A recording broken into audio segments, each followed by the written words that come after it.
In Romans chapter 14, Paul deals with what I call gray issues, gray areas.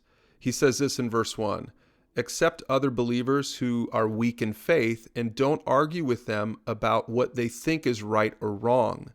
Now, he's talking about gray areas. He's not talking about clear black and white areas. A lot of those black and white areas are some of the things he dealt with in the first few chapters of the book. But he gives an example. He says, for instance, one person believes it's all right to eat anything. Right? So this is a ritualistic thing. Jews had a certain cultural background versus Gentiles. He says, but another believer with a sensitive conscience will eat only vegetables. He says, those who feel free to eat anything must not look down on those who don't. And those who don't eat certain foods must not condemn those who do, for God has accepted them. He says, who are you to condemn someone else's servant? Their own master will judge whether they stand or fall. And with the Lord's help, they will stand and receive his approval. Now, again, what he's talking about here, and he talks about this in 1 Corinthians also, is just this idea that some Christians with Jewish background felt like, for example, eating meat sacrificed to pagan idols was wrong, whereas Gentile background Christians didn't think anything of it, right? And so Paul, in essence, is saying, it's really not a big deal one way or the other. He's saying that as Christians, we should extend grace to one another when it comes to gray issues.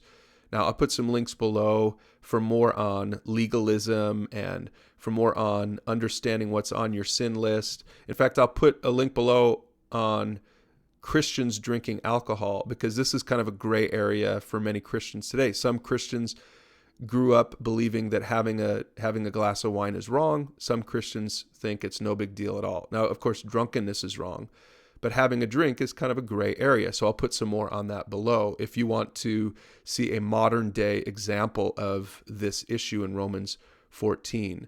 But here's what he says in verse 12. He says, each of us will give a personal account to God. So let's stop condemning each other in these gray areas. Decide instead to live in such a way that you will not cause another believer to stumble and fall. So, for example, if you think it's okay to have a glass of wine, that's true as long as you're not getting drunk. But if you have someone over who is a recovering alcoholic, then you shouldn't want them to stumble even though you're free to have a glass of wine. Again, I'll put more on that below. But the idea is you should always put love even above your own liberty. He says it like this in verse 20. Don't tear apart the work of God over what you eat or drink. Remember, all foods are acceptable, but it is wrong to eat something if it makes another person stumble. It's better not to eat meat or drink wine or do anything else if it might cause another believer to stumble. And so you can see that this really here is the law of love.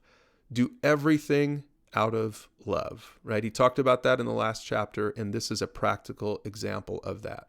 So you're ready to read chapter 14. We'll see you tomorrow for chapter 15.